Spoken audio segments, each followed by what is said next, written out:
Hola a todos. Esta es la historia de una joven llamada Julia. Julia llevaba bastante tiempo navegando por la Deep Web y debido a que era una adolescente, tenía un carácter muy irascible. Se enfadaba fácilmente y no solía hablar mucho con los demás. Llegó un momento en la vida de Julia en que ató a su hermana menor, Sofía, a una silla y luego se quitó la vida frente a ella. Todo esto ocurrió debido a una absurda página en la Deep Web. ¿Qué le sucedió a Julia? Lo descubrirán más adelante en este video.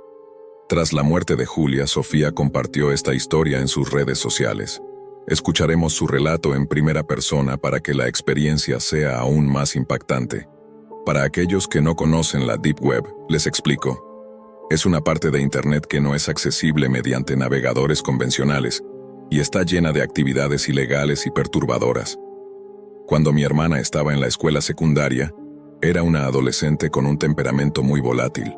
Sus cambios de humor eran constantes y no se comportaba como los jóvenes de su edad. Para cubrir sus gastos, trabajaba en la biblioteca de la zona. Un día, cuando fui a recogerla a la salida de la escuela, noté que estaba hablando en voz baja con alguien, y esa conversación poco a poco se convirtió en una discusión. Al ver esto, estacioné el auto frente a ella. Se subió sin decir palabra y se mantuvo visiblemente molesta durante todo el camino, sin dirigirnos una sola palabra. Era viernes, y pensé en hablar con ella al día siguiente, sábado. Cuando entré a su habitación, ella estaba sentada frente a la computadora.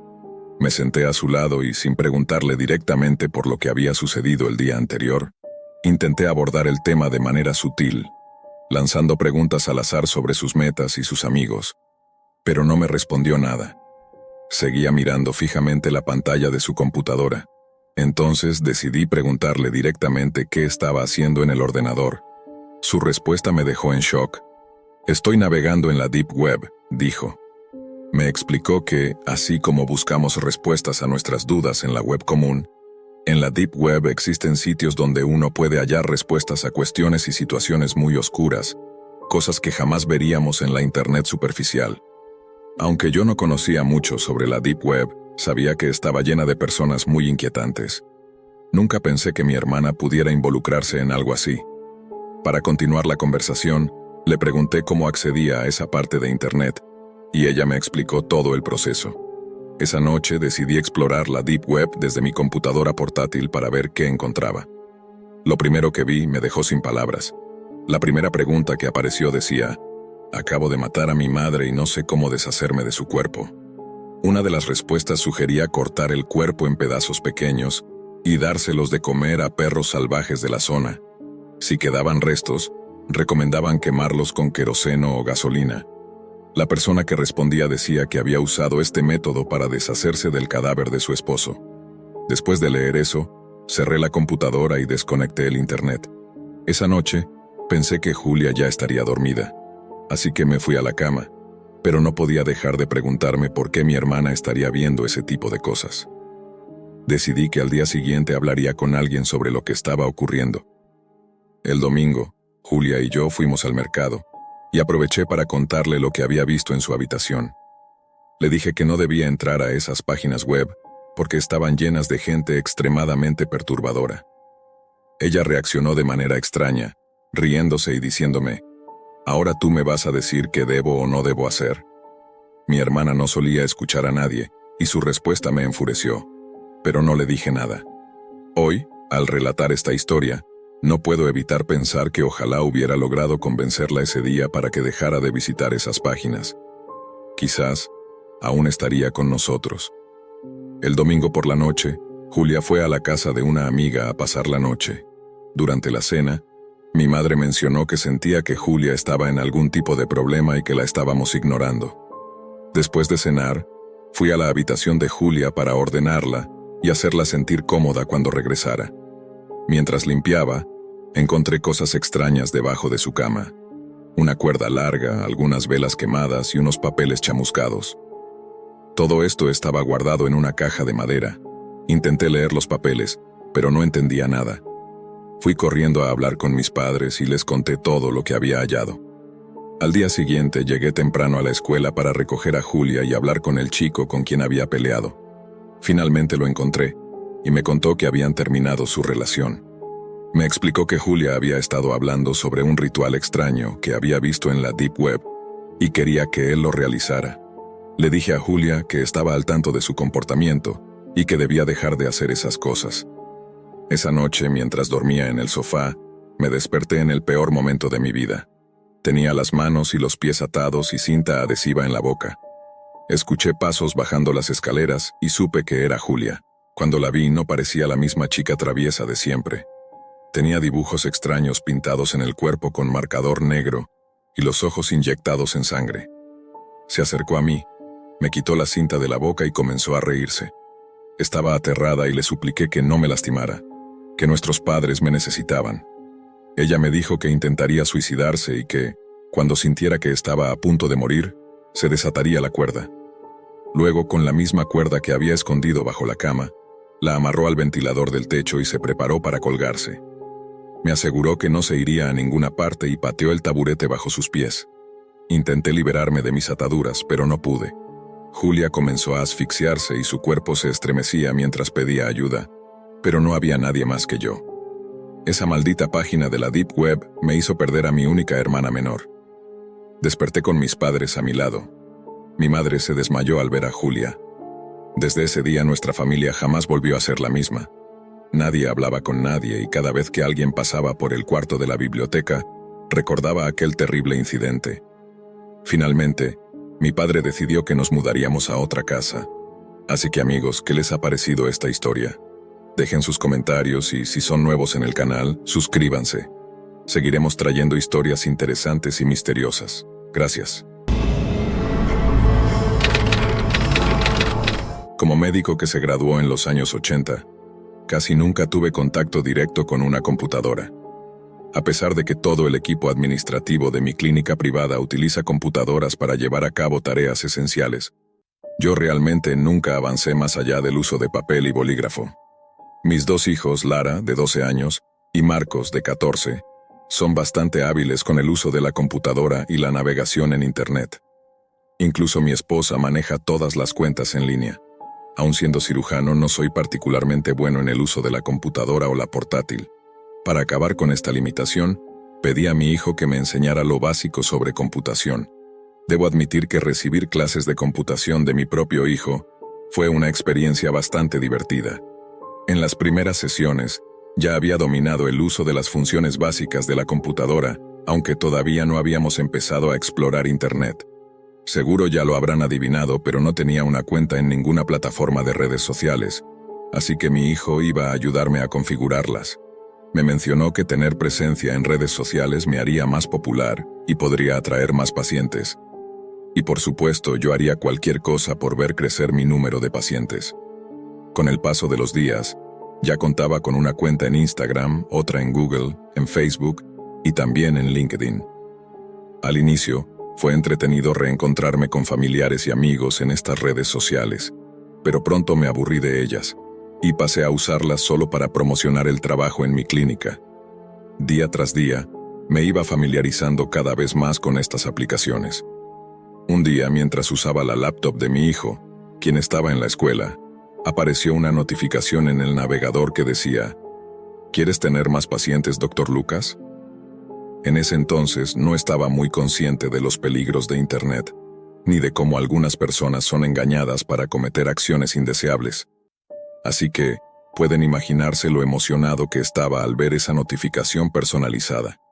Hice clic en el enlace que aparecía bajo la notificación y, al hacerlo, el navegador me advirtió que aquel sitio no era seguro, y que si continuaba, podría estar accediendo a la Deep Web. No tenía idea de lo que era la Deep Web, y sinceramente, la posibilidad de conseguir más pacientes y visibilidad me cegó en ese instante. Así que hice clic en el enlace y de repente apareció una página web sofisticada que me pedía rellenar un formulario con todos mis datos. Poco después recibí un correo electrónico. Era una invitación a una fiesta que me ayudaría a establecer contactos. Sin embargo, había una condición: no podría llevar a nadie conmigo, lo que significaba que no podía invitar a mi esposa. Pero Carla, mi esposa, suele aburrirse en mis reuniones con médicos de todos modos, así que me pareció algo positivo.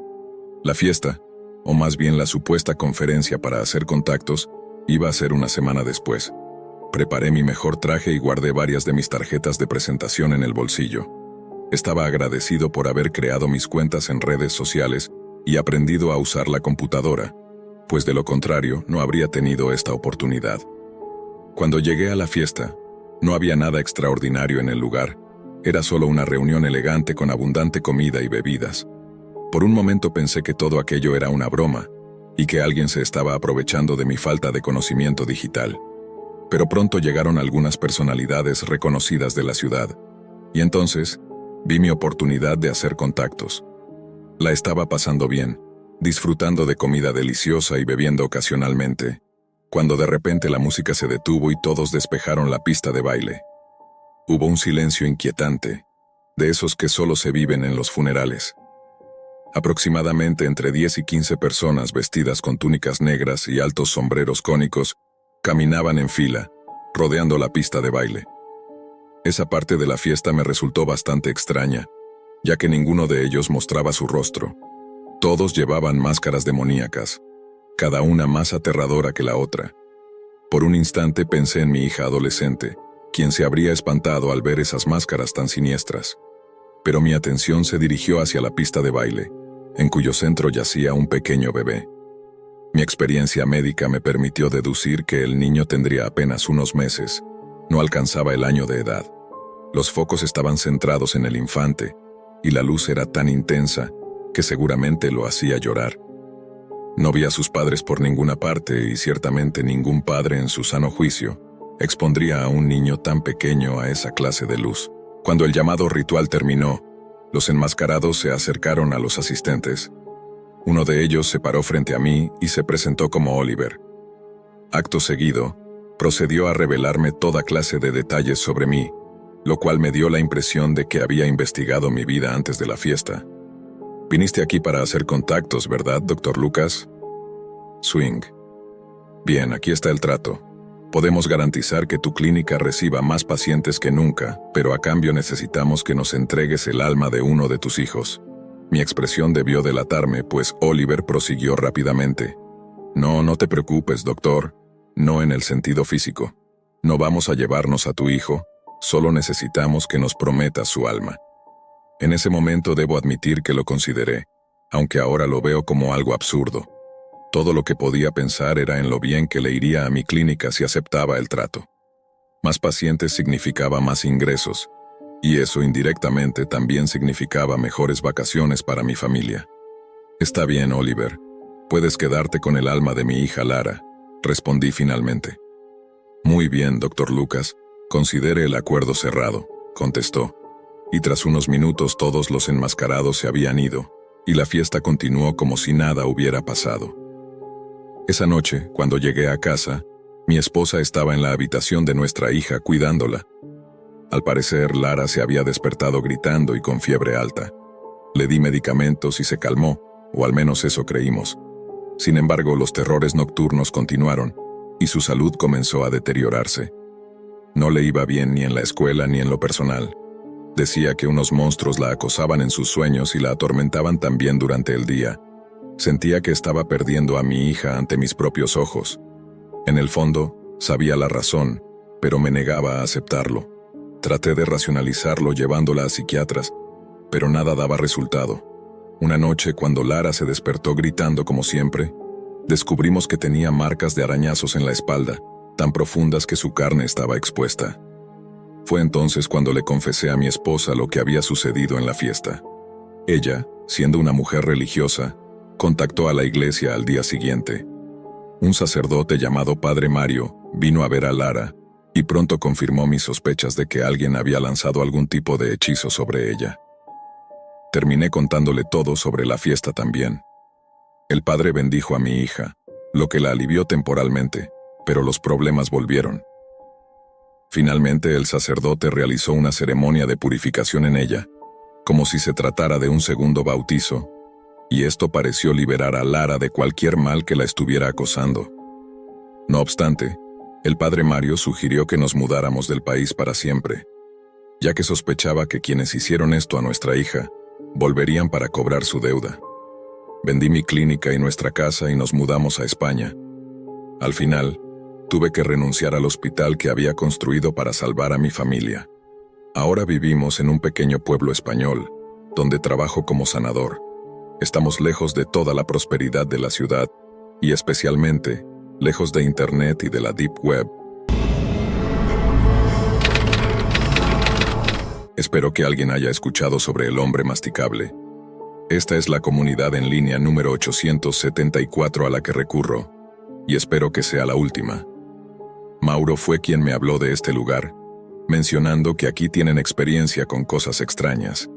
El hombre masticable no es la única cosa rara que existe, estoy seguro. Sé, gracias a los grandes foros sobre ovnis y críptidos, que cada fenómeno inexplicable o paranormal tiene sus cazadores de misterios. Tengo los dedos cruzados para que esta publicación llegue a alguien, a cualquiera que pueda arrojar algo de luz sobre lo que demonios está ocurriendo en mi pequeño pueblo. Como en cada foro al que he ido, vengo con una pregunta simple. ¿Por qué nadie ha oído hablar del hombre masticable? Mis publicaciones han sumado millones de vistas, lecturas, o me gusta, o la moneda de internet que prefieras. He estado en foros dedicados y extremos de críptidos, en tableros de mensajes de sitios de investigadores paranormales. Incluso he pasado 1 o 2 noches borracho, preguntando en sitios como Foro Moms o en reseñas de productos en Amazon, aunque suelen eliminar esas publicaciones rápido. Incluso mis búsquedas con Alonso en la Deep Web no dieron resultados. En las últimas 2 décadas he preguntado, inquirido, molestado, suplicado, y acosado casi cada rincón de Internet en busca de respuestas. Nadie ha escuchado sobre él. Nadie ha oído hablar del hombre masticable. Ese es el problema. Sabemos que es real, y nuestro grupo de 6 amigos adolescentes no puede ser el único que lo ha visto. He repasado esa noche una y otra vez desde entonces. Cada detalle, por insignificante que sea, está grabado en mi memoria, retenido con claridad por la recontada experiencia de quienes estuvimos allí. Solo Mauro y yo seguimos interesados en la verdad. Pablo, al parecer, se suicidó hace unos meses. La esquizofrenia que había estado soportando finalmente lo venció. Tanto Lucas como Raúl se pusieron del lado del resto del pueblo, y en cuanto a Hugo, ya llegaremos a Hugo. Debes conocer sobre el hombre masticable antes de que te cuente por qué estoy tan desesperado por obtener información sobre él. Todo comenzó con un ritual, uno de esos juegos tontos que los adolescentes hacen para invocar. Bueno, no para invocar, sino para asustarse a sí mismos. Esa suele ser la intención, ¿cierto? El ritual del hombre masticable era diferente. Estaba claro que las chicas en el video de mala calidad estaban mucho más comprometidas con lo que creían que iba a pasar, más allá de simplemente decir Bloody Mary 5 veces en un espejo. Nunca habíamos oído hablar del hombre masticable antes de encontrar la vieja cinta VHS bajo la cama del papá de Hugo. Por eso las palabras que una de las chicas dijo a la cámara cuando presionamos play fueron confusas. Hola, soy Lucy. Obviamente todos ustedes han escuchado sobre el hombre masticable, ¿no? Nosotros no habíamos oído hablar de él. Un rápido intercambio de miradas entre los 6 confirmó que el nombre hombre masticable no significaba nada para nosotros. Lucy en el video continuó hablando, bajo la suposición de que cualquier espectador sabría quién era el hombre masticable y lo que venía después. Ahora conocen la rima, estoy segura, dijo ella nuevamente. Solo hubo encogimientos de hombros en nuestro grupo, pero descubrimos que hay una parte secreta oculta. No hablo de los símbolos que Alfonso Nochebuena copió de ese libro en la biblioteca. Eso ya es noticia vieja. Lucy se hizo a un lado y señaló algo detrás de ella. Un nudo comenzó a formarse en mi garganta, mientras me retorcía incómodo en mi cojín frente al televisor, dándome cuenta de que la vieja cinta VHS etiquetada como FM 887 no nos daría las emociones que los chicos de 14 años esperan de las cintas encontradas bajo la cama del papá de un amigo. La chica rubia con camiseta rosa brillante y overoles de mezclilla se movió para mostrar la habitación detrás de ella. Había otras 3 amigas con ella, todas vestidas de manera similar a la moda de finales de los 80. La pequeña habitación debía ser el ático o el sótano de alguien, con yeso expuesto, cables, tuberías y vigas de madera recubriendo las paredes. La cámara no estaba colocada para darnos una buena vista del techo, pero juzgando por los ángulos de las sombras largas de las chicas en el suelo de madera, el espacio estaba iluminado solo por una bombilla sucia colgando en algún lugar fuera de cuadro. Dos de ellas estaban dibujando algo en esas tablas del piso. Si esperabas un pentagrama o algún símbolo satánico, tengo que decepcionarte. Las chicas, una con una chaqueta de cuero, y la otra con unos leggings y una camiseta enorme de Yure, estaban usando un juego de reglas grandes, transportadores y compases para marcar ángulos y curvas elaboradas con tiza verde. La secuencia de Fibonacci de espirales dentro de espirales debía haberles tomado horas. Estaban dando los toques finales justo cuando Lucy presionó el botón de grabación.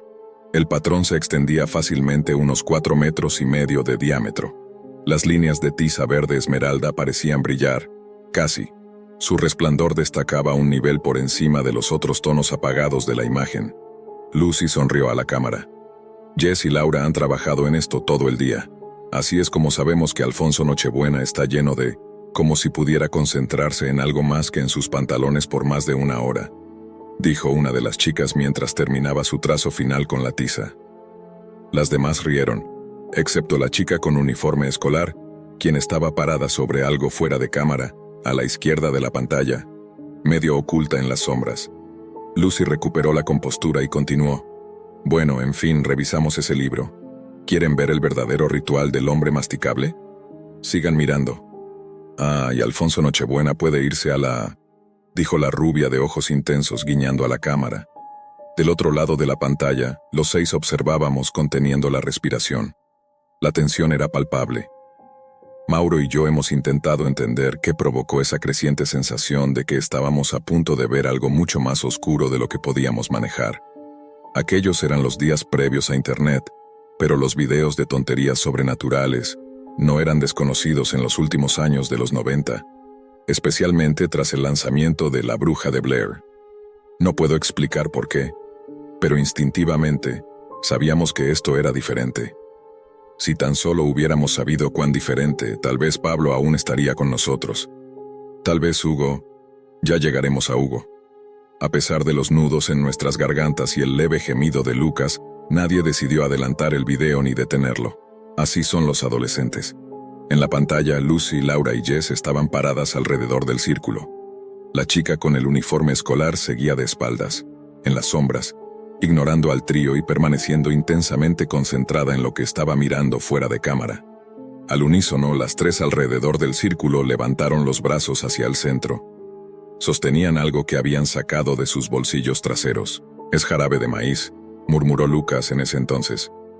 «Sí, debe ser», respondió Mauro, sin creer ni a Lucas ni a sí mismo. Aún así, ponerlo en condones es bastante raro. Cada una de las chicas sostenía un condón lleno de jarabe. Los preservativos estaban llenos de un líquido rojo oscuro, colgando y balanceándose en el aire, sostenidos por nudos apretados y uñas largas pintadas en tonos pastel. Mauro y yo ahora coincidimos en que, con lo que sabemos, probablemente no era jarabe de maíz. Las chicas se quedaron en silencio durante aproximadamente 30 segundos, y luego, con una sincronía que solo viejas amigas pueden lograr, comenzaron a cantar una rima como las de patio de escuela. Hombre masticable, ven a tomar el té. Hombre masticable, ven por mí. Hombre masticable, los niños malos deben empacar. Hombre masticable, sale a merendar. Cantaban la rima infantil desconocida una y otra vez, con la misma precisión practicada con la que cualquiera recitaría «María tenía un corderito» o «El puente de Londres se cae».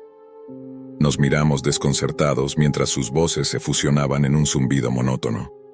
«¿Alguno de ustedes ha escuchado sobre él?», preguntó Raúl. «No», contesté sacudiendo la cabeza. «Ni siquiera mi papá, que creció aquí, mencionó nada. Son locales. Si esto fuera real, deberían conocerlo». «Debe ser falso», insistió Hugo, aunque el tono de su voz se quebraba. Nos sentimos cada vez más atrapados en el miedo, pero ninguno de nosotros se atrevió a terminar la pesadilla presionando el pequeño cuadrado gris oscuro del botón de detener. Sin que nadie interfiriera, la cinta continuó reproduciéndose, mientras los crujidos y chasquidos naturales del audio parecían volverse cada vez más intensos y agudos.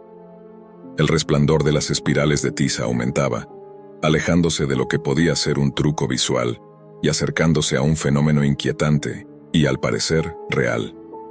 Las sombras en los rincones del ático o sótano más alejadas del círculo se profundizaban.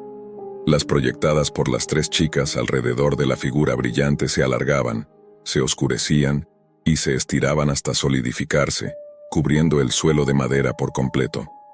No quedaba espacio libre de esa ausencia de luz o de la luminiscencia verde imposible del diagrama en el suelo.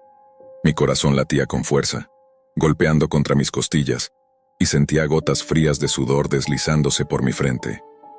La chica con uniforme escolar comenzó a acercarse al círculo, arrastrando lo que había estado ocultando. Era un chico unos pocos años mayor que nosotros, con restos irregulares de barba y la piel húmeda. Su nuez de Adán sobresalía y se movía en espasmos como si algo le obstruyera la garganta. Era considerablemente más grande que la chica con uniforme, pero eso no parecía importarle. Sin esfuerzo aparente, lo arrastró hasta el centro de la habitación, jalándolo por su cabello rizado y manchado de sangre. Cuando el chico quedó tendido, gimiendo en el centro del diagrama, la chica retrocedió hacia los bordes del cuadro, observando desde las sombras con una sonrisa torcida en el rostro, los ojos brillantes por una mezcla de hambre y anticipación que me revolvieron el estómago. Esa expresión era casi tan perturbadora como los moretones y cortes en el rostro del chico, que sollozaba en silencio. Las otras chicas continuaban cantando, aumentando el ritmo y su entusiasmo se desbordaba. Hombre masticable, ven a tomar el té. Hombre masticable, ven por mí. Hombre masticable, los niños malos deben empacar. Hombre masticable, sale a merendar. Su canto se hacía más fuerte, y los tonos convergían en un sonido indistinguible, derritiéndose entre sí hasta convertirse en un zumbido casi molesto. La pantalla empezó a parpadear con cada sílaba. El grano de la imagen y el audio pulsaban al compás de su rima inacabable. Sentí como si el tiempo se hubiera detenido. Todo duraba una eternidad. De repente, un fuerte crujido húmedo hizo que los 6 que estábamos viendo diéramos un grito y nos echáramos hacia atrás, alejándonos del televisor. En una señal que solo ellas conocían, el trío levantó sus brazos al mismo tiempo y lanzaron los preservativos llenos de sangre al centro del círculo. Raúl volvió a gritar, y una mirada rápida me mostró su rostro cubierto de lágrimas. Mauro, Hugo, Ricky y Greg seguían en silencio. No recuerdo mi propia reacción, pero sé que fue más parecida a la de Raúl que a la de los demás. Los 3 preservativos se rompieron al contacto con la tiza brillante, y su contenido rojo oscuro salpicó tanto el suelo como al chico que lloraba. Al sonido agudo del látex desgarrándose, la pantalla comenzó a parpadear, intercalando cuadros en blanco y negro casi imperceptibles. El joven en el suelo intentaba moverse en su lugar, pero su cuerpo reaccionaba torpemente, como si estuviera drogado. Su rostro reflejaba puro terror. Sus ojos estaban desorbitados, llenos de lágrimas, pero sus extremidades apenas se movían. Aunque le gritábamos al televisor para que se apartara, permaneció allí, en el centro de las espirales de tiza y rodeado de sangre. No tuvimos mucho tiempo para seguir suplicándole. Las espirales de tiza empezaron a moverse, y todas las palabras de miedo se atoraron en mi garganta. Mi mente no podía procesar la información que recibían mis ojos y nervios. Había visto a esas chicas dibujar esas espirales y líneas intrincadas que ahora brillaban intensamente. Sabía que era un dibujo de tiza normal, hecho sobre madera común y corriente, y aún así, de alguna manera ese diagrama había cobrado vida.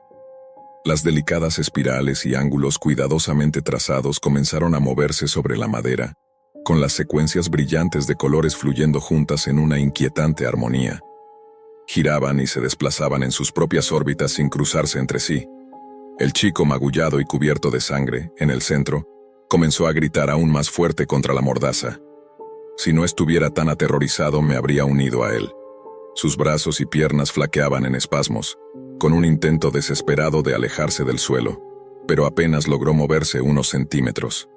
Había un motivo claro para su renovado esfuerzo, y no me tomó más de un segundo comprenderlo. La sangre de los preservativos burbujeaba, extendiéndose sobre la madera, moviéndose con una dirección específica y un propósito obvio.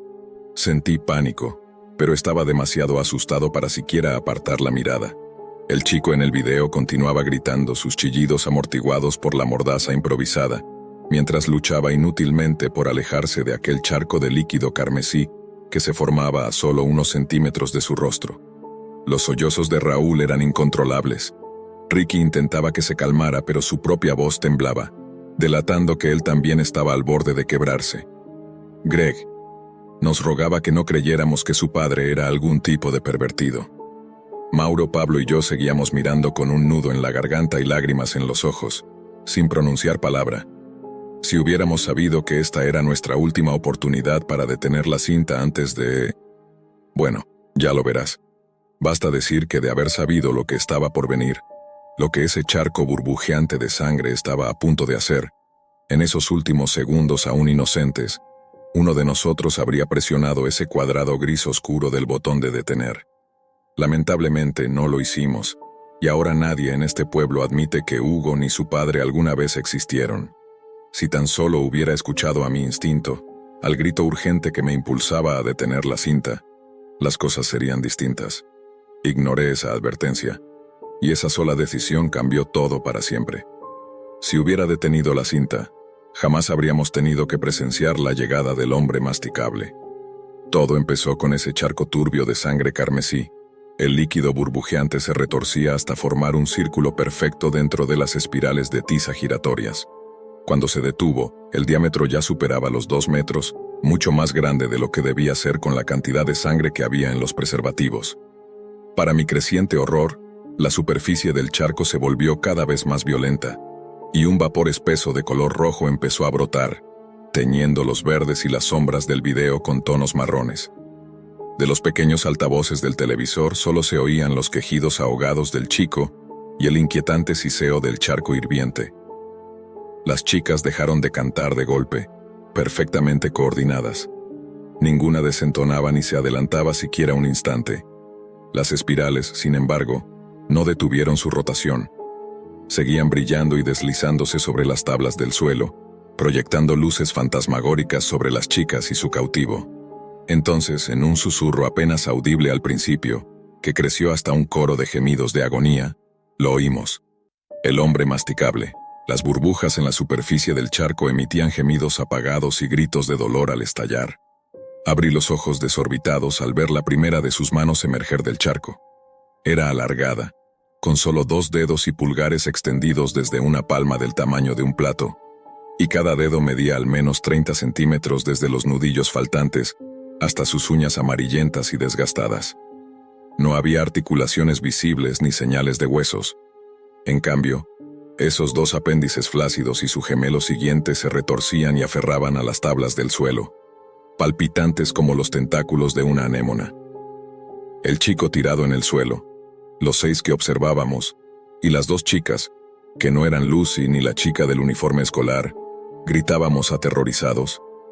Solo Lucy y la chica de uniforme parecían completamente impasibles ante esos brazos viscosos y gomosos que emergían del charco de sangre. Lucy, por su parte, observaba con ojos hambrientos los miembros púrpuras, mientras se contraían y dilataban al arrastrar el grotesco cuerpo del hombre masticable desde lo que fuera que existiera al otro lado de esa superficie burbujeante. Reía mientras las primeras señales de su calva y brillante coronilla rompían el umbral de aquel portal de sangre. «Eso es lo que te pasa, Alfonso», gruñó Lucy, mirándolo desdeñosamente mientras yacía en el suelo sollozando. «Esto es lo que obtienes por dejarme sola, por haberme plantado». Cualquier otra ocasión habría encontrado horrible su ira dirigida al chico indefenso, pero no en ese momento. La chica de uniforme era peor, a diferencia de Jess y Laura, una de las cuales vomitaba el contenido de su almuerzo al ver el bulto retorciéndose y saliendo del charco. La chica de uniforme mantenía la calma. Respiraba despacio, mirando al hombre masticable con una expresión fija y depredadora. Los ojos hundidos del hombre masticable no brillaban ni eran penetrantes como los de Lucy o la chica de uniforme, y tampoco estaban abiertos por el pánico, como los de Jess, Laura, el amordazado Alfonso o mis amigos y yo. Los ojos arrugados del hombre masticable emanaban una mezcla aterradora de rabia, tristeza y odio, una expresión de rencor y dolor como la que uno ve en los ojos de una madre enferma antes de ahogar a su propio hijo. Las pupilas y el iris se hundían en una frente que casi parecía humana, salvo por la total ausencia de nariz y el tamaño desproporcionado de esos ojos. La única pista de que la coronilla de esa criatura sin huesos no era humana estaba en el ángulo exageradamente curvo de su contorno. La mitad inferior de su rostro sin nariz era imposible de relacionar con cualquier ser humano. No tenía cuello, mandíbula ni orejas. La parte superior de la cabeza del hombre masticable simplemente se fundía en unos hombros anchos y extrañamente formados. Su boca torcida y rodeada de labios arrugados se extendía de axila a axila, y decenas de filas de dientes irregulares sobresalían en ángulos horrendos desde encías purpúreas y viscosas. Cada una de sus mandíbulas temblorosas era tan gruesa como mi antebrazo, y tuve que recordarme que no podía oler a esa cosa pegajosa y púrpura. Pero cuando el hombre masticable sacó suficiente de su torso desde el charco de sangre para alcanzar a Alfonso, la certeza de que su hedor era real se impuso. El nauseabundo olor a pescado podrido y desechos médicos definitivamente no era imaginario. Fue entonces cuando los altavoces del televisor empezaron a gotear. Un líquido espeso y marrón comenzó a salir de los pequeños agujeros en la superficie plateada del plástico. Grité y Greg corrió a buscar una toalla o algo para detener el flujo semejante a aguas residuales que se acumulaba alrededor del televisor. Creo que Raúl ya se había desmayado en ese punto, y Pablo sollozaba desconsolado en el suelo. Solo Mauro, Ricky y yo teníamos fuerzas para intentar contener el líquido y sus repugnantes vapores. A pesar de nuestro terror, no podíamos apartar la vista de los eventos en la pantalla. El hombre masticable ya estaba comenzando su macabro trabajo mientras el televisor escupía y goteaba ese fluido hediondo. Había arrastrado lo suficiente de su cuerpo serpenteante desde el portal de sangre, ahora completamente abierto, para alcanzar a Alfonso. Los sonidos de crujidos y chasquidos que acompañaban sus gritos apagados, junto con los lamentos arrepentidos de las chicas, se filtraban por los altavoces. Dejamos de limpiar el flujo interminable de líquido marrón y observamos con lágrimas en cada par de ojos mientras el hombre masticable cerraba sus mandíbulas alrededor de las piernas de Alfonso. Hubo un sonido de ruptura, nauseabundo y húmedo, como el crujir de una pila de espaguetis crudos envueltos en tocino rompiéndose. Los gritos ahogados y llenos de náuseas de Alfonso aún me persiguen, al igual que los gemidos viscosos del hombre masticable mientras avanzaba lentamente por su cuerpo inerte, mordisco a mordisco, empapado en sangre. Sus mandíbulas no se cerraban rápidamente. En lugar de eso lo hacían en movimientos lentos y deliberados. En vez de presionar una especie de mandíbula, el hombre masticable simplemente absorbía a Alfonso cada vez más dentro de su boca. Sus labios parecían vaciarse tras cada mordida, llenándose de nuevo con un fluido invisible. Cada vez que sus mandíbulas se cerraban alrededor de las espinillas, rodillas y muslos de Alfonso, aplicando la presión necesaria para fracturar los huesos del adolescente, como ramitas en una prensa de acero. Jess y Laura estaban en estado de histeria cuando entendieron plenamente lo que le habían hecho a Alfonso con su cántico. Incluso Lucy perdió su entusiasmo. Ahora estaba de rodillas, sollozando. Su deseo de ver morir a Alfonso disminuía con cada lenta succión de la criatura. Solo la chica de uniforme permanecía impasible, con su sonrisa predatoria fija, hasta que los ojos arrugados y labios amoratados de la bestia alcanzaron el torso de Alfonso. Fue en el momento exacto en que los tonos marrones y amarillos del vómito alrededor de la mordaza dieron paso a los púrpuras y rojos oscuros, cuando para mi alivio eterno, la grabación se cortó con un suave estallido. Nunca salí de una casa tan rápido en mi vida. Apenas tuve tiempo de escuchar los ruegos de Hugo, que nos suplicaba que no nos fuéramos, por encima del disturbio electrónico y húmedo que resonaba en su televisor en lo que parecía un último lamento. Ninguno de nosotros se quedó. Corrimos a casa, con lágrimas en la cara, y en más de un caso los pantalones mojados. Nunca volvimos a ver a Hugo ni a su familia después de esa noche. Tanto Mauro como yo, así como probablemente Pablo, Raúl y Ricky, interrogamos a nuestros padres sobre el hombre masticable tan pronto como cruzamos la puerta, balbuceando como locos. La reacción de mi padre no fue la calma que esperaba. En vez de eso gritó: ¿De dónde sacaste ese nombre? Dime ahora quién te habló del hombre masticable. Le conté todo. Salió de la habitación y lo oí hacer varias llamadas furiosas desde la cocina. Esto duró casi media hora antes de que regresara, con el rostro serio evitando mirarme directamente. Me dijo: escúchame, nunca debes mencionar al hombre masticable otra vez, y tampoco debes preguntar por Hugo o su familia. ¿Entiendes? No los verás más. Al pedirle una explicación me cortó con un fuerte golpe contra la pared, con un vaso que se rompió en pedazos. Basta. No lo menciones de nuevo, olvídate de Hugo. Cierra la boca y no vuelvas a hablar de esto. Su reacción me sorprendió. Mi padre era normalmente un hombre tranquilo y reservado, así que oírlo hablarme con tanto veneno hizo que otra ola de lágrimas me cubriera las mejillas. Solo quédate aquí, dijo finalmente. Ustedes chicos han hecho muchas cosas por nosotros. No, perdón, eso no es justo. El papá de Hugo lo ha hecho, pero vamos a arreglarlo. Siéntate, quédate aquí. Tú no, nosotros, Jake, David y los otros padres de tus amigos. Voy a salir un rato, no quiero que estés despierto cuando vuelva. No escuché el sonido de su regreso hasta aproximadamente las 4 de la madrugada. Cerró la puerta y se sentó en las escaleras durante casi una hora sollozando. Mauro me dijo que su propio padre le había dicho exactamente lo mismo. Pero a diferencia de mí, Mauro decidió seguir insistiendo. Cuando apareció en la escuela al día siguiente con un ojo negro, comprendí que no pondría a prueba las palabras de mi padre. Todas las huellas de Hugo y su familia desaparecieron. Era como si nunca hubieran existido. Los demás chicos apartaban la vista incómodamente cuando Mauro y yo, en susurros, tratábamos de preguntar por ellos fuera del oído de los adultos. En cuanto a los adultos, desde los profesores hasta la policía, nos lanzaban miradas furiosas durante las pocas semanas que persistimos en preguntar. Han pasado un par de décadas desde entonces. Como dije, Raúl y Ricky se han puesto del lado del pueblo, y por mucho que Mauro y yo intentemos que recuerden lo que vivimos, siempre aseguran ciegamente que nunca han oído hablar de Hugo. Las pocas veces que hemos intentado mencionar al hombre masticable, las cosas se tornaron violentas.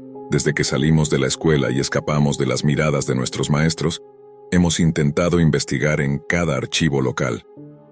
Todas nuestras búsquedas sobre el hombre masticable, Alfonso, o desapariciones misteriosas, resultaron en nada.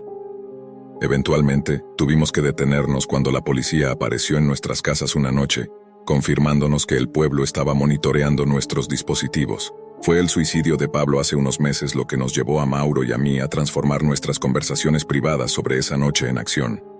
Hasta ahora, no hemos logrado nada. Solo hemos conseguido miradas de odio de otros habitantes del pueblo. Mauro me contó que vio a Raúl acechando fuera de su casa semanas después de que publicáramos nuestras primeras preguntas. No pasó mucho tiempo antes de que yo también notara a Ricky afuera de mi ventana, con su rostro calvo y una expresión de furia. Por eso no he mencionado el nombre del pueblo del que provengo, el lugar donde la gente hace todo lo posible por ocultar la verdad sobre el hombre masticable. Desde entonces, he estado moviéndome de un lado a otro, quedándome en hoteles y alojamientos temporales todo el tiempo que puedo, hasta que empiezo a notar caras familiares. Te acostumbras a ver a la misma gente en un pueblo pequeño, y ahora puedo identificar a cualquiera de mis vecinos mirándome con odio en una ciudad lejana. Ver la cara de la anciana que vivía 2 casas abajo mirándome en una concurrida calle de Glasgow, durante unos 30 segundos me heló la sangre. Decir que sus miradas me asustan es poco. No estaría saltando de un lugar a otro si me sintiera seguro. Definitivamente no tendría necesidad de mantener en secreto el nombre del pueblo donde crecí. Es tanto por tu seguridad como por la mía. Por alguna razón todo el pueblo, incluidos nuestros propios padres, no quiere que descubramos la verdad sobre el hombre masticable. ¿Por qué hicieron desaparecer a Hugo, a su madre, a su padre y a su hermana de 7 años? ¿Por qué nadie ha oído hablar del hombre masticable? ¿Por qué recibimos decenas de respuestas eliminadas en cuanto publicamos preguntas? ¿Por qué la cinta marcada como CM887 era solo una de las docenas de VHS en aquella vieja maleta donde la encontramos? Y lo más importante, ¿por qué había cintas desde CM81 hasta CM99? Hola a todos. Espero que estén bien. Antes de comenzar, quiero decir que esto es real y nunca entres en la Deep Web si no sabes lo que estás haciendo. Lo aprendí de la manera más difícil. Mi nombre es Lucas y tengo 3 amigos, Paul, Max y Danny. Había oído hablar de la Deep Web, pero nunca la había probado hasta que 2 de mis amigos llegaron a la escuela un día hablando de ella. Me contaron que habían entrado en eso llamado la Deep Web y que habían encontrado consejos sobre hacking y cómo salirte con cosas ilegales. Esto me intrigó, así que naturalmente les pregunté más sobre ello y cómo funcionaba.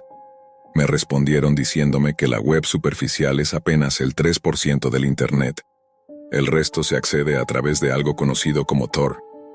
Llámame por Skype más tarde hoy y te ayudamos a configurarlo, dijeron. Obviamente acepté, pensando en lo que podría llegar a ver allí, como cómo cocinar metanfetaminas o hacer licor casero, solo por curiosidad, no porque lo fuera a hacer realmente. Más tarde, al llegar a casa después de la escuela, me conecté de inmediato. Fue entonces cuando mis amigos me explicaron cómo usar Tor y me ayudaron a instalarlo. Me dijeron que no necesitaba una VPN porque Tor ocultaría mi dirección IP. También me hablaron de la Hidden Wiki y otras páginas, y luego ambos tuvieron que irse. Vi todos esos enlaces y no sabía ni por dónde empezar. Recuerdo que me advirtieron que no profundizara demasiado, pero no me importó. Pensé que, como no podían rastrearme, seguiría adelante. Continué navegando y haciendo clic en enlaces de foros y otras páginas, hasta que llegué a un sitio que parecía algo que habría hecho cuando tenía 11 años, usando solo HTML simple. Sabía algo de hacking, así que intenté entrar. Noté en el código fuente un enlace extraño. Lo abrí y pedía una contraseña para acceder. Regresé al código fuente y vi una codificación en binario en la contraseña, así que la descifré y la usé. Pero sinceramente, me arrepiento de haberlo hecho. En cuanto ingresé, mi computadora se congeló y apareció una ventana mostrando a un hombre. Al principio pensé que era solo un video, hasta que noté que dijo mi nombre. Luego mi cámara se activó y pude verme a mí mismo junto a él. Después él tomó una captura de mi pantalla, realizó una búsqueda inversa y encontró mi dirección.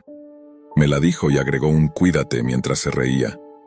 Acto seguido, mi computadora se apagó y el disco duro comenzó a humear. Todo mi equipo quedó arruinado. Estaba aterrorizado. Esperé hasta el día siguiente, paranoico por mi entorno. Les conté a mis amigos, quienes se pusieron serios. Me dijeron: amigo, hay gente que podría secuestrarte y venderte por más de 100,000 si tiene tu dirección. Podrías terminar en una sala roja. Me quedé sin palabras y les pregunté: ¿qué es una sala roja? Me explicaron que es un lugar de chat donde la gente paga para ver a alguien siendo asesinado de diferentes maneras según sus solicitudes. Me aterroricé al escuchar esto. Les di el enlace y, usando algunos conocimientos de hacking que habían aprendido en la Deep Web, revisaron el sitio para ver si había tráfico. Para nuestra sorpresa, lo había. Entramos en una base de datos y vimos archivos de millones de personas subastadas, y uno de esos archivos era el mío. Sentí un escalofrío. En menos de una semana ya había 5 ofertas por encima de 100,000. Estaba realmente asustado. Han pasado 3 días desde entonces, y aunque no ha pasado nada grave, he recibido llamadas aleatorias con risas extrañas y luego colgaban. Les actualizaré si sigo vivo. Si alguna vez ven una noticia de una persona desaparecida llamada Lucas, muestren esto como evidencia. Ha pasado un mes desde ese momento y afortunadamente sigo vivo. Para ponerlos al día, estoy escondido en un refugio seguro junto a mi familia. Hicimos lo que me aconsejaron. Destruí completamente mi computadora, compramos una nueva. Cambiamos de proveedor de servicios y hasta nuestros nombres legales. No sabemos si con esto hemos detenido el acoso, pero desde el poco acceso a Internet que tengo aquí, he visto que me han vendido a un hombre bajo el nombre de Piz Galler 12. No sé por qué eligieron ese nombre, pero así fue. Permítanme explicar lo que pasó durante el tiempo que estuve ausente. Empecé a leer los comentarios. Algunos eran útiles, otros no tanto. Solo personas diciendo cosas desagradables. Uno de ellos me sugirió que le contara todo a mis padres para nuestra seguridad. Terminé haciéndolo aunque la reacción no fue buena. Mis padres respetan mi privacidad y no revisan nada en mi computadora, pero cuando les conté se asustaron muchísimo. Al principio no me creían, hasta que vieron que toda nuestra información estaba comprometida. No podíamos llamar a la policía, ya que era imposible rastrear el origen y ellos no podrían hacer nada. Mis padres, siendo como son, decidieron que debíamos mudarnos temporalmente, así que lo hicimos. Encontramos una casa abandonada cerca del bosque en un campo. Lo sé, parece raro, pero fue la opción más segura. No compramos la casa a nuestro nombre, y también cambiamos de proveedor de Internet y obtuvimos una VPN más segura. Sin embargo, una VPN a prueba de espionaje no sirve de mucho cuando los archivos descargados de mi subasta estaban infectados con spyware, permitiendo que me vigilaran. Me di cuenta de esto cuando un día vi una ventana emergente en mi computadora con un video mío en el refugio, mientras en un chat en vivo aparecía mi ubicación GPS y toda mi información nueva. No soporté más. Empecé a grabar la pantalla en secreto, cuando de repente el mismo hombre apareció y dijo, vendido por 250,000, y luego agregó, nos vemos pronto. Corrí y le conté a mis padres nuevamente. Esta vez fuimos directamente a la comisaría. Nos aseguramos de que esto no saliera a la luz para no estresar a la familia. Al principio la policía no nos creyó, pero cuando les mostré los documentos y el video, reconocieron la voz alterada. Llamaron a un número desconocido, y eso fue lo último que supimos. Ahora estamos en un búnker de protección con 2 oficiales apostados en la puerta. Eso es todo. Aquí sigo, desde donde estoy escribiendo esto, intentando mantenerme informado. Si están leyendo esto, sigo vivo. Por ahora, nos vemos pronto. Es complicado para mí superar este acontecimiento, pero siento la necesidad de desahogarme con alguien de una vez. Me llamo Lucas, y quiero contarles la historia más aterradora y desgarradora de mi vida. Una historia que aún me persigue y me ha dejado solo, tratando de avanzar con mi nueva pareja, quien ha sido un apoyo fundamental en estos momentos tan oscuros. Vivo en una ciudad de California, un lugar que antes era sinónimo de sol, playas y alegría para mí, pero todo eso cambió en una sola noche. La noche en que perdí a mi familia entera. Todo comenzó de una manera que podría considerarse común, pero las consecuencias fueron devastadoras. Tenía una hermana menor, Marina, de 15 años. Era una chica introvertida, muy curiosa y con un marcado interés por la tecnología. Desde que éramos pequeños, siempre había mostrado más inclinación por lo digital que por lo social. En el último año, noté que Marina pasaba cada vez más tiempo encerrada en su habitación, pegada a la pantalla de su computadora. Al principio pensé que simplemente era una adolescente como cualquier otra, explorando el vasto mundo de Internet como suelen hacer los jóvenes de su edad. Sin embargo, algo me inquietaba. Había noches en las que la escuchaba susurrar en su cuarto, como si estuviera hablando con alguien. Cuando le preguntaba, siempre respondía que eran solo sus amigos de la escuela.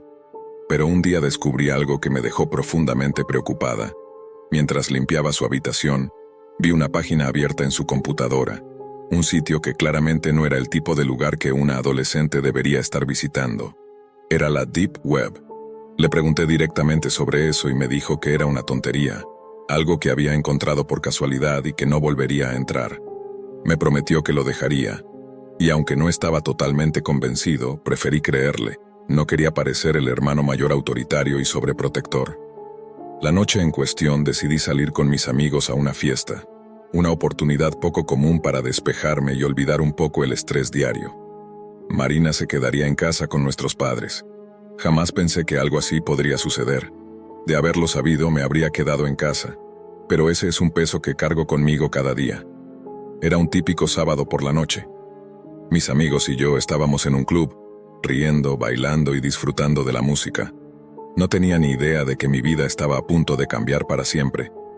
Durante la noche, recibí un par de mensajes de Marina diciéndome que todo estaba bien y que no me preocupara. Pero algo en esos mensajes me inquietaba, una sensación de que algo no estaba bien. Cerca de la medianoche, mientras aún estaba en el club, mi teléfono comenzó a sonar.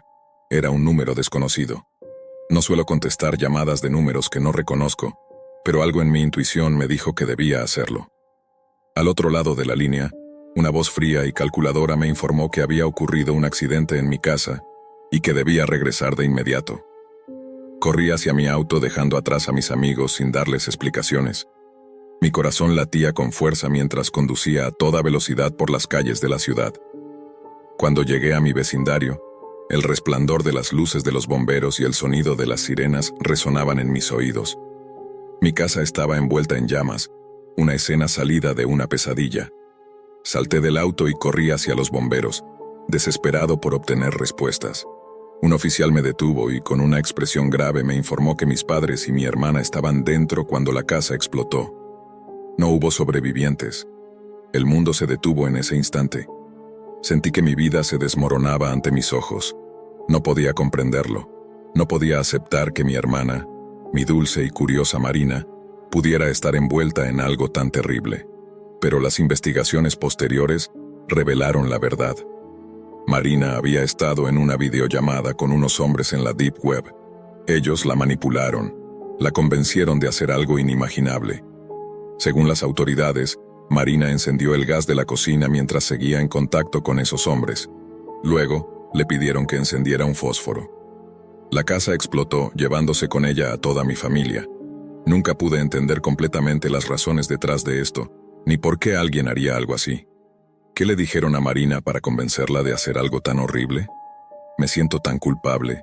Siento que todo esto podría haberse evitado si no hubiera salido esa noche, si hubiera prestado más atención a las señales, si hubiera sido un mejor hermano. Me atormenta pensar en lo que Marina debió haber estado viviendo, cómo esos monstruos la manipularon y la utilizaron. La culpa es una carga pesada que llevo conmigo cada día. Me resulta extremadamente difícil superar este suceso, y a veces siento que no puedo seguir adelante. La soledad es abrumadora. Perdí a toda mi familia en un instante, y aunque tengo a mi pareja, quien ha sido una roca para mí en todo esto, la herida sigue abierta. Intento ser positivo y mirar hacia adelante. Sé que eso es lo que mis padres habrían querido para mí. Sé que Marina, mi hermana pequeña, nunca habría deseado que yo me rindiera. Cada día es una lucha, pero trato de encontrar pequeños momentos de felicidad, de recordar los buenos tiempos y de honrar la memoria de mi familia de la mejor manera posible. Este es un camino largo y doloroso, pero no estoy solo. Tengo a mi pareja, y juntos estamos construyendo una nueva vida. Es difícil, pero estoy decidido a seguir adelante y no dejar que esta tragedia me consuma por completo. Gracias por escuchar mi historia. Compartirla me ha ayudado a aliviar un poco el dolor, a sentir que no estoy solo en mi sufrimiento. Si hay algo que he aprendido de todo esto, es que debemos estar atentos a los signos, a las señales de que algo no está bien, y sobre todo debemos estar ahí para nuestros seres queridos, porque nunca sabemos cuánto tiempo más estarán con nosotros. Con el apoyo de mi pareja y la esperanza de un futuro mejor, seguiré adelante. Esta es mi historia, y aunque está llena de dolor y pérdida, también es una historia de esperanza y resiliencia. Hola, me llamo Esteban. La historia que estoy a punto de compartirles puede parecer increíble, e incluso podrían preguntarse si algo así realmente podría pasar. Pero les aseguro que, como alguien que lo experimentó, no solo es verdad, sino que es mucho más oscuro de lo que puedo contarles. Todo comenzó cuando era un simple adolescente. Mis amigos y yo éramos aficionados a los videos de terror y, como cualquier joven que descubre el mundo del horror, nos interesamos por la Deep Web. Siguiendo todas las indicaciones para entrar, descargamos el navegador Tor y nos aseguramos de no cometer errores para evitar que alguien localizara nuestra dirección IP. Lo que no sabíamos era que esto solo funcionaba en los niveles más básicos de la Deep Web. Al inicio, exploramos lo más sencillo en ese vasto universo oculto: mercenarios, imágenes grotescas y personas lanzando amenazas. Sin embargo, a medida que avanzábamos hacia áreas más profundas, nos encontrábamos con individuos que parecían mucho más sombríos que en los primeros niveles. Todo allí tenía un aire extraño: imágenes perturbadoras, símbolos desconocidos y mensajes completamente sin sentido. Confieso que me sentía asustado e incómodo. Tal vez nos habíamos metido en algo peligroso y deberíamos habernos salido cuanto antes. Sin embargo, Hugo no pensaba lo mismo. Él quería explorar cada vez más. Afortunadamente empezaba a aburrirse hasta que encontramos aquella página. La página era muy extraña, con un fondo de color rojo oscuro y símbolos satánicos esparcidos por todos lados. Cualquiera pensaría que esto era obra de un joven buscando llamar la atención, pero en esa parte de la Deep Web, las personas solían ser mucho más reservadas y evitaban atraer miradas innecesarias. Comenzamos a revisar el sitio, pero nada tenía sentido. Había muchas personas activas, todas comentando cosas sin lógica, pero algo que nos llamó la atención fue que todos compartían la misma foto de perfil. No era un demonio, un monstruo ni un símbolo satánico. Todos tenían fotos de perfil de un famoso actor. Por un momento pensamos que se trataba de un código o una especie de broma entre amigos. Pero cuanto más observábamos la página, más nos dábamos cuenta de que había mucha gente involucrada en esto. Los comentarios aparecían en tiempo real, y había alrededor de 100 personas conectadas al mismo tiempo, todos publicando mensajes incoherentes con esa misma foto de perfil. De repente, la cámara de mi computadora se encendió, y el cursor se movió solo, abriendo Google Maps. Lo que vimos nos dejó paralizados. En el mapa se mostró la ubicación de otra persona que, según el sistema, se dirigía hacia mi casa y estaba a solo unas pocas cuadras. Lleno de pánico, desconecté la computadora. Hugo, quien antes se reía, ahora estaba tan asustado como yo. Entonces nuestros teléfonos empezaron a sonar sin parar. Con las caras desencajadas por el terror vimos la causa. Teníamos cientos de notificaciones de una red social. Ambos habíamos recibido cerca de 300 solicitudes de nuevos seguidores. Cada perfil tenía la misma imagen del actor. ¿Qué está pasando, Esteban? ¿Quiénes son estas personas?, preguntó Hugo. No lo sé, amigo. Parece algún tipo de secta. Tú viste esa página conmigo. Sabes de lo que podrían ser capaces, ¿verdad? Respondí. Uno de esos seguidores tenía la ubicación activada y estaba acercándose. Tenemos que salir de aquí ahora, le dije. Tienes razón. Salgamos ya. De repente, la luz se fue. Dios mío, Dios mío. Swingamos mientras nos dábamos cuenta de que solo había apagón en nuestra casa. El resto de la cuadra seguía iluminada. Eso no es buena señal. Debemos escondernos. Deben estar cerca. Apaga el teléfono. Si nos están hackeando sabrán que estamos aquí, sugirió Hugo. Asentí, y ambos apagamos nuestros teléfonos y nos escondimos en la casa.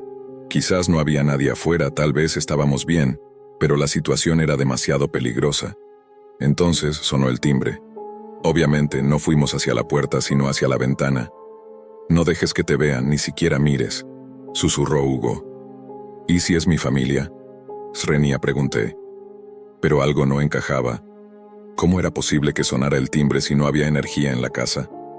Mi curiosidad pudo más y miré de reojo hacia afuera. Inmediatamente me arrepentí. Tan pronto como levanté la vista, mis ojos se encontraron con los de un hombre con el rostro pegado a la ventana, llevando una máscara de aquel actor.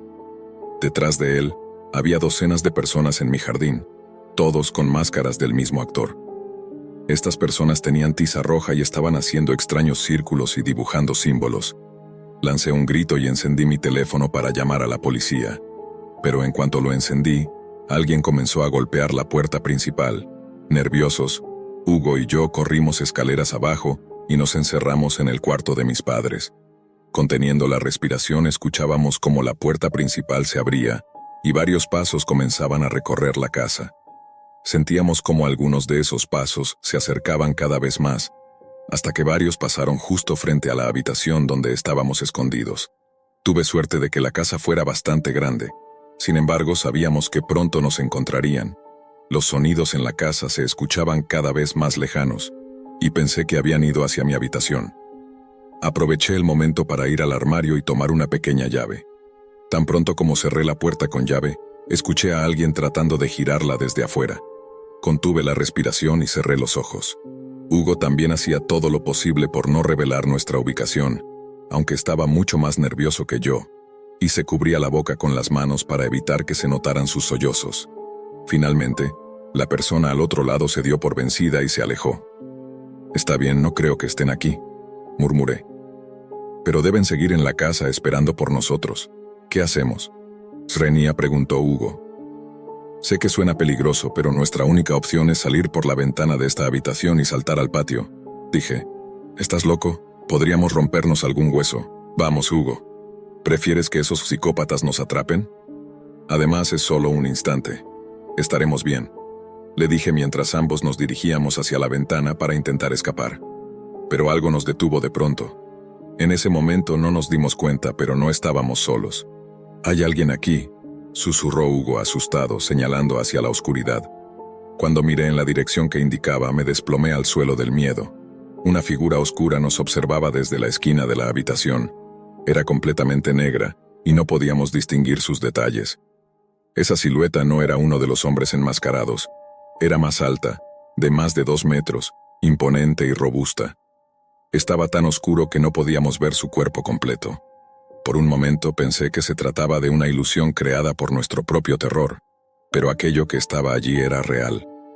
Lo que lo revelaba eran sus ojos, brillando en un rojo intenso que seguía cada uno de nuestros movimientos. De repente el ambiente comenzó a calentarse. La habitación se sentía como un horno. Podíamos oír la respiración entrecortada de aquella criatura, cada vez más cerca, y esos ojos llameantes se encontraban a escasos centímetros de nosotros. A medida que se acercaba, uno podría pensar que ya podríamos ver sus detalles, pero no. Su forma continuaba siendo una sombra impenetrable. Entonces comprendí que no era por la falta de luz que no podíamos verlo. Aquella cosa no tenía una forma definida, era solo una sombra viviente. Intenté correr tan rápido como pude, pero mis piernas no respondían, estaba paralizado. La sombra se acercaba cada vez más y, para mi suerte, o quizá para su desgracia, Hugo estaba más cerca de ella. Apenas la criatura tocó a mi amigo, lo sujetó del rostro con solo una de sus manos, apretándolo con fuerza. Hugo no lograba gritar, pero podía ver en su temblor que aún estaba consciente, aunque completamente aterrorizado. La sombra abrió su boca y empezó a devorar a Hugo lentamente. A medida que sucedía esto, mi amigo recobró el movimiento, pero ya era demasiado tarde. Solo pude ver cómo desaparecía, quedando apenas sus pies visibles mientras era tragado por completo. En ese instante me di cuenta de que yo también podía moverme. Aproveché para lanzarme hacia la ventana y saltar hacia el patio. Al caer, sentí un fuerte dolor en el brazo, me lo había roto, pero eso no me detuvo. Corrí tan rápido como pude y al voltear brevemente, vi que los hombres con las máscaras del actor aún estaban allí, observándome sin intentar atraparme. Cuando finalmente regresé a casa con la policía y mis padres, nadie creyó en lo que había visto. Toda la casa estaba cubierta con dibujos satánicos, aunque la puerta de la habitación de mis padres estaba intacta, sin señales de haber sido abierta. Sin embargo, tenía un símbolo extraño dibujado con lápiz labial negro, distinto de la tiza roja usada en el resto de la casa. Al abrir la puerta, la habitación estaba completamente vacía. No solo Hugo no estaba, sino que tampoco había muebles, pintura o cualquier otra cosa en las paredes. Nada tenía sentido. La desaparición de Hugo fue considerada como un caso de secuestro. Cuando volví a iniciar sesión en mis redes sociales, noté que todas esas personas habían dejado de seguirme. Nunca volví a saber de ellos. Con el tiempo investigué y descubrí que existen muchas de estas sectas que realizan rituales satánicos y sacrificios humanos con personas que son demasiado curiosas. Sea como sea, nunca volví a entrar a la Deep Web y nunca más busqué a estas personas. Había visto suficiente. Mientras no volvieran a buscarme, estaba en paz.